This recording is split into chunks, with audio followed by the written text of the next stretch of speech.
আজকে সকালের খাবারে আরশিকে দিয়েছিলাম বাটার দিয়ে ডিম ভেজে, সাথে সুজিটাও বাটার দিয়ে রান্না করেছি। অনেকেই রেসিপিটা দেখতে চেয়েছো, তাই তোমাদের সাথে শেয়ার করলাম। খুবই সিম্পলভাবে আরশির খাবারগুলো আমি তৈরি করে থাকি। এবার চলো সকালের ব্রেকফাস্টটা আরশির জন্য যেভাবে তৈরি করেছি সেটাই তোমাদের সাথে শেয়ার করি। হ্যালো এভরিওয়ান, আসসালামু আলাইকুম। আই হোপ তোমরা সবাই অনেক ভালো আছো। আমার নতুন একটি ভিডিওতে তোমাদের সবাইকে স্বাগতম।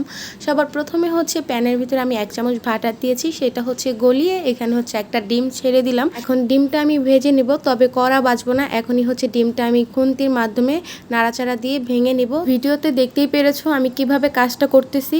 আর আমি কিন্তু কড়া ভাজবো না, হালকা হালকা ভাজা থাকবে, যেন নরম নরম থাকে, আমি যেন হাত দিয়ে ম্যাশ করে ওকে খাওয়াতে পারি।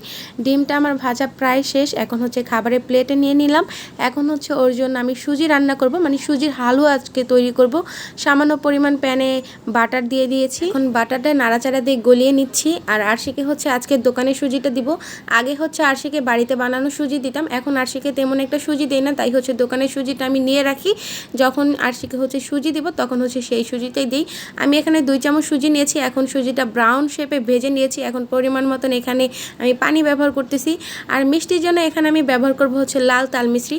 আর একটা কথা, অনেকেই জিজ্ঞাসা করতে পারো বাটারটা আমি কোন পেজ থেকে নিয়েছি। তোমাদের সুবিধার্থে আমি বলে দিচ্ছি, বাটারটা কিন্তু আমি নিয়েছি পিউরিটি বিশুদ্ধতা ছোঁয়া এই পেজ থেকে। তোমরা চাইলে এই পেজ থেকে বেবিদের জন্য বাটার নিতে পারো। বাটারে রয়েছে কিন্তু গুড ফ্যাট। এসব বেবিদের ওজন অনেক কম, তারা কিন্তু বাচ্চার প্রত্যেক দিনের খাবারে বাটারটা রাখতে পারো, ইনশাআল্লাহ ভালো একটা রেজাল্ট পাবা।